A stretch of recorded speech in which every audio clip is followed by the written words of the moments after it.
ये शीशा हमारा मित्र भी है, लेकिन शीशा हमारा शत्रु भी है। हम लोग अपने आप 50 बार घर में शीशा देखें, हमें कोई ऐतराज नहीं, हर कोई देखता ही है अपने घर में। लेकिन कोई और हमें कह दे कि महाराज जी पहले शीशे में अपना मुंह देखो, कथा बाद में सुनाना, तो झगड़ा जोरदार हो जाएगा। तूने कहा तो कैसे कहा? तो अपने आप हम शीशा देखें, हमें कोई ऐतराज नहीं, लेकिन कोई दूसरा हमें शीशा देखने की सलाह दे तो हम मारपीट पर, झगड़े झंझट पर उसी समय उतारू हो जाते हैं। अब मित्र इसलिए है क्योंकि जब हम दर्पण के सामने खड़े होते हैं तो हमारे चेहरे की कमियां हमको बता देता है कि यहाँ यहाँ कमी है आपके चेहरे पर, और वो कमियां हम ठीक कर लेते हैं। लेकिन शत्रु इसलिए कि कोई और हमें कह दे आप शीशे में अपना चेहरा देखो, तो लड़ाई झगड़ा हो जाता है। तो जैसे नारद जी को कहा कि शीशे में अपना चेहरा देख लो, अपने आप स्पष्ट हो जाएगा कि विश्व मोहिनी ने आपको माला क्यों नहीं पहना। नारद जी का खबरदार, अगर दोबारा बोला तो शंकर जी के गणों ने कहा महाराज हम दोबारा नहीं बोलेंगे, जो बोलना था सो बोल दिया। लेकिन नारद जी ने सोचा यार कोई बात तो जरूर है, मेरे चेहरे में ऐसा क्या है। अब नारद जी के पास वहां शीशा तो था, तो नारद जी ने कहा चेहरा कहां देखूं। बगल में सरोवर था, नारद जी ने सोचा पानी में भी परछाई दिख जाती। सो नारद जी गए और जैसे सरोवर में चेहरा देखा तो बंदर का क्रोध में तिलमिला उठी, काम दब गया, क्रोध आ गया।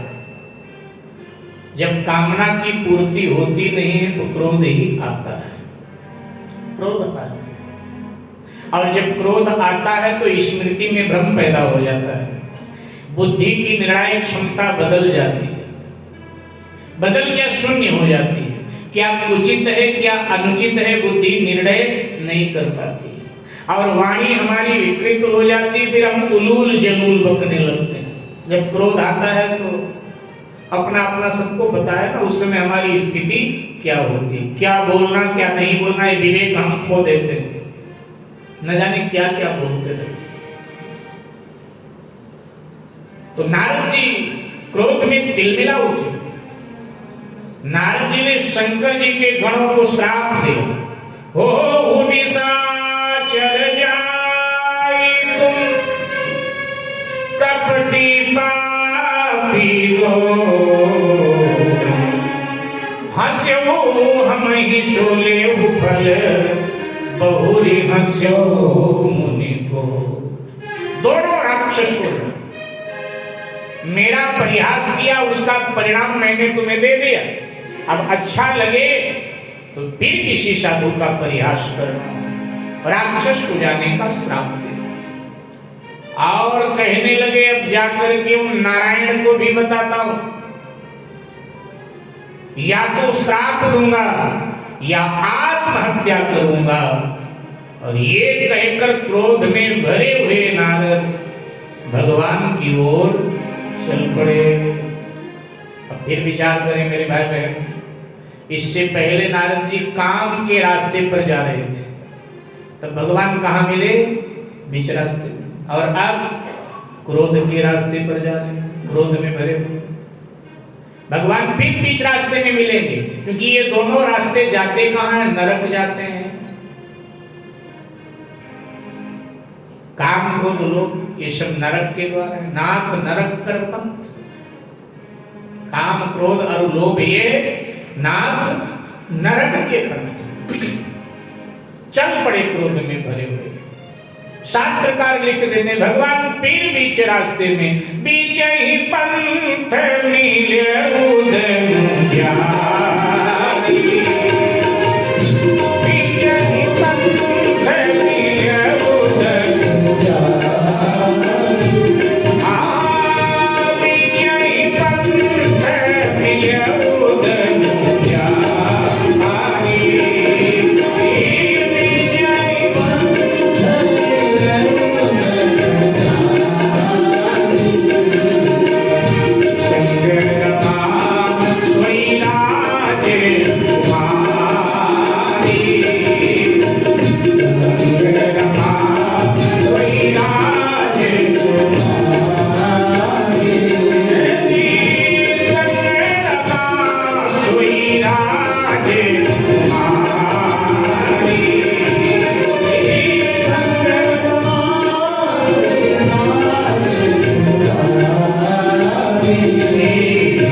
नारद जी ने देखा बीच रास्ते में नारद जी कहाँ जा रहे हो? आइए आइए बैठिए रथ में, जहां तक आपको जाना है वहां हम आपको छोड़ देंगे। नारद जी एकदम दौड़कर रथ के आगे आ गए, भगवान के घोड़ों की बागडोर पकड़ा और भगवान की ओर देखा तो नारद जी ने क्या पाया?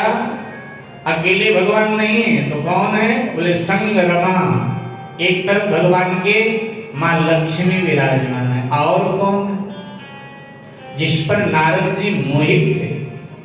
संग रमा, शास्त्रकार कहते स्वयं राजकुमारी, वही राजकुमारी विश्व मोहिनी। एक तरफ जैसे विश्व मोहिनी को भी देखा भगवान के साथ, तो नारद जी का और क्रोध 10 गुना ज्यादा बढ़ गया। नारद जी अपशब्द बोलने लगे, भगवान तुम बहुत स्वार्थी हो। वेद कहते हैं कि ईश्वर परमार्थी है, लेकिन आज मैं कह रहा हूं वेद असत्य बोल रहे हैं। तुम जैसा कोई स्वार्थी नहीं, महास्वार्थी। हमने संसार में आपकी यश गाथा गाकर, आपका नाम कीर्तन करके आपकी महिमा का निरूपण किया, और बदले में मुझे आपने दिया क्या? उपहास, परिहास, लोक हंसाई करवा दिया। नहीं,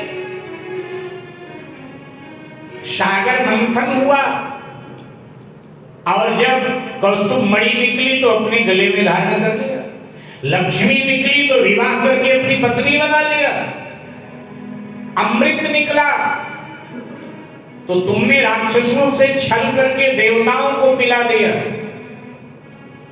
और जब कालकूट विष निकला तो तुमने बहका करके भोले बाबा को पिला दिया।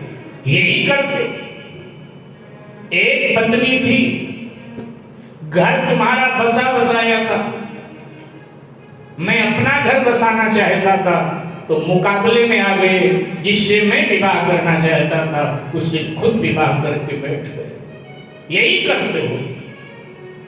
आज मैं नारी के लिए रो रहा हूं,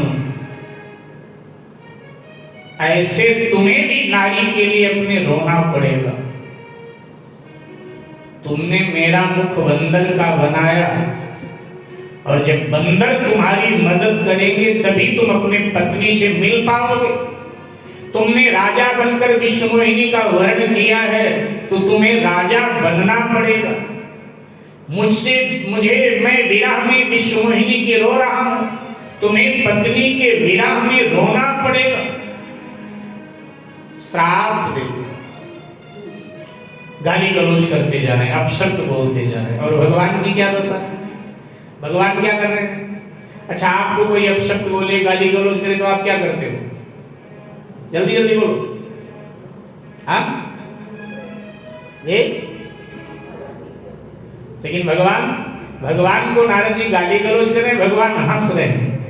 तो लक्ष्मी जी को भी बड़ा आश्चर्य लगा कि सामने वाला इतने अपशब्द बोलता जा रहा है और ये उसको ना चुप करा रहे हैं ना कोई बात करें, हंस रहे हैं, इनको मौज आ रही है, हंस रहे। लक्ष्मी जी ने भगवान से कहा, ये कर क्या रहे हैं? इतना गाली नारद जी आपको दे रहे हैं, अपशब्द बोल रहे हैं और आप हंस रहे हो, क्यों? भगवान ने कहा लक्ष्मी जी से कि नारद जी ये सब करके उचित ही कर रहे हैं, इसमें जरूरी है सब होना, इसमें तो गाली मिलनी ही चाहिए मुझे, क्यों? बोले इनको गाली देने ले दो, ये गाली दे करके ब्याह की रस्म पूरी कर रहे हैं। क्योंकि जब ब्याह होता है ना तो ब्याह में दूल्हे को गाली ही तो देते हैं ससुराल पक्ष वाले। हमारे भारत में पहले गाली गाने की परंपरा थी कि दूल्हा भोजन करने बैठे तो दुल्हन पक्ष की जो माताएं बहनें होती थी क्या क्या गालियां गाती थी। अब तो सारी परंपराएं धीरे धीरे खत्म हो। तो कहा कि जब ब्याह होता है व्यक्ति का तो उसको गाली ही मिलती है, लेकिन हमारा ब्याह थोड़ा जल्दी हो गया, उस समय वहां गाली मिली नहीं, तो यहाँ नारद जी गाली दे करके ब्याह की रस्म पूरी कर रहे हैं, इनको रस्म पूरी कर लेने दो। आप गाली देते देते नारद जी थक गए। आप ध्यान देना, सामने वाला हमें गाली दे रहा हो और हम एकदम चुप होकर के बैठ जाएं कुछ बोले ही ना, तो कितनी देर गाली देगा? एक देता देता थक जाएगा, इसके बाद में अपने आप खिसक लेगा। वो तो जब इसलिए जाता कि उधर से वो बोलता है, इधर से हम बोलते हैं, तो बस वो फिर चलता रहता है। अगर हम चुप होके बैठ जाए, ज्यादा देर नहीं बोल पाएगा, फिर उसको खिसकना पड़ेगा।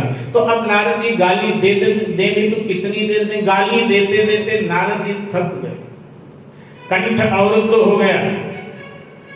और अब भगवान ने क्या किया? भगवान ने दृष्टि का इशारा किया तो सृष्टि का खेल बदल गया। ना वहां कोई नगर है, ना राजा है, ना रानी है, ना लक्ष्मी है, ना रथ, ना घोड़े, ना विष्णु है, क्योंकि ये सब माया थी, कुछ है ही नहीं।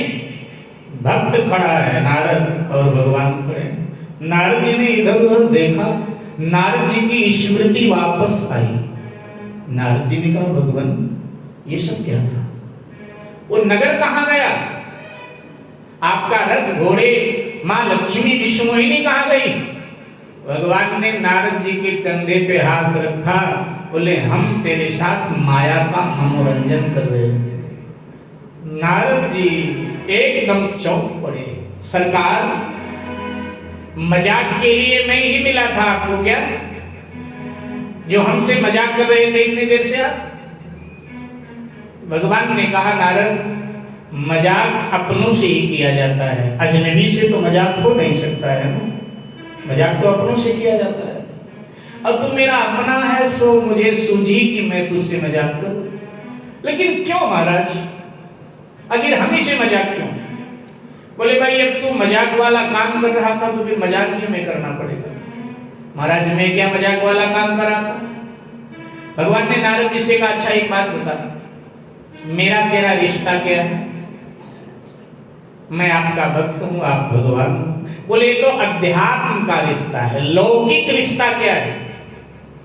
नारद जी ने कहा, आप मेरे दादा लगते हो और मैं आपका पोता लगता हूं। तो मेरी माया, बोले आपकी माया आपकी पत्नी है, सो मेरी दादी। बोले भले आदमी, वही मेरी माया विष्णुमोहिनी के रूप में थी। और मैंने देखा कि मेरा पोता इतना बिगड़ गया कि दादी से ब्याह को तैयार है, तो फिर मैं करता क्या? अब कोई पोता कहे कि मैं दादी से ब्याह करूंगा, तो दादा क्या करता है? वो भी पोते के साथ मजाक करने लगता है कि हाँ हाँ ठीक है, कर ले कर ले। तो हमने देखा पोता मेरा इतना बिगड़ गया है, तो हमने कहा चलो पोते के साथ थोड़ी देर मजाक करो। नारद जी ने दौड़कर भगवान के चरण पकड़ लिए, भगवान मुझे क्षमा करो, मैंने जो श्राप आपको दे दिया क्रोधवश, वो मिथ्या हो जाए। भगवान ने कहा, तू साधु है, तूने जो श्राप दिया है वो मैंने स्वीकार कर लिया है और मैं उसका पालन करूंगा और संसार को ये बताऊंगा कि साधु का श्राप सत्य ही होता है। तो वो भगवान को श्राप दे दे तो भगवान को भी वो श्राप भोगना पड़ता है। ऐसा कहकर करके मैं संतों की महिमा की स्थापना करूंगा। मैं तेरे श्राप को सत्य करूंगा, तेरे श्राप को मैं मिथ्या नहीं होंगे। नारद जी ने कहा, महाराज एक बात और बता दो। क्या? मैं ब्याह करना चाहता था, फिर आपने मुझे ब्याह क्यों नहीं करने दिया? नारद तू मेरा है, मैंने उपकार ही किया है ऐसा करके तेरे साथ, लेकिन बंदर का मुख क्यों बना दिया महाराज? बोले एक दिन बंदर बना करके जीवन भर के बंदर बनने से मैंने तुझे बचाया है, ये मेरा उपकार है। लेकिन बदले में तूने अपकार किया, श्राप दे दिया मुझे, हमने तो उपकार किया। तो नारद जी सर खुजलाते हुए कहने लगे, महाराज तो जिन जिन का ब्याह हो जाता है उनको जीवन भर बंदर बन के रहना पड़ता है क्या? जिन जिन का ब्याह हो जाता है उनको जीवन भर बंदर बन के रहना पड़ता है क्या? भगवान ने कहा और क्या? जिनका ब्याह हो जाता है उन्हें जीवन भर बंदर ही बन के रहना पड़ता है पत्नी के सामने। कैसे? तो लिखा हुआ है ये भक्ति, रामचरितमानस में पंक्ति लिखी हुई है, कहीं आप समझे व्यास जी अपने तरफ से कह रहे हैं। रामचरितमानस की बड़ी प्रसिद्ध पंक्ति है, सब गाओ। नारी विवश नर सकल गोसाई